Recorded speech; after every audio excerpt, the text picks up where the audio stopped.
Okay, so what we're gonna talk about now is this idea of like what I call the headlights, basically up here in your collarbone area on the left and the right, and then the taillights, which are down here by the tailbone area there. So it's important that you understand that those, basically imagine two tension rods going at an angle from the upper front to the lower back of your torso.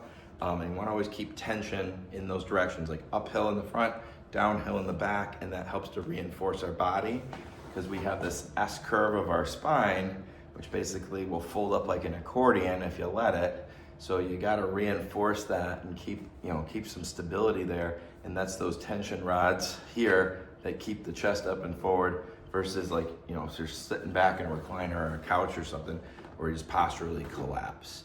And that will get you to engage your core muscles, your gluteal muscles, and your scapular muscles. So butts, guts, and scaps to help reinforce that drive up and through the chest, but also anchor back down so you can keep stability and balance in your body. It also makes it a lot easier because you can connect all those muscles together. So basically, if I'm sitting, I don't have to do much to keep my hips grounded, but I do want to make sure I keep my chest up and forward versus back and down. And when I'm standing, or walking or anything like that, like if I'm squatting, I really go to push back through those tail lights back here, keep my chest up and forward, not immediately collapse here. Keep the tension, fold up through my hips, my legs, right? And not lose the stability and strength through my whole body, okay? And if I'm walking or standing, same thing. If my hips go forward, my chest goes back, that's not very stable. Doing the limbo, that's not very strong.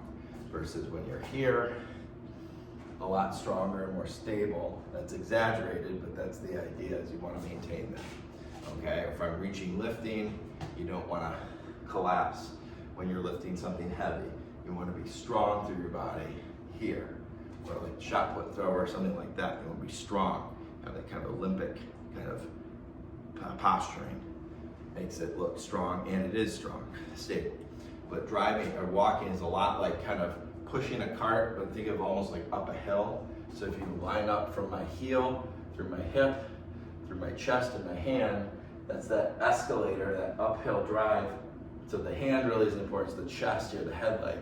For the heel, the hip, and the headlight, driving up that way to walk, okay? And that's how you put those together for some simple movement patterns.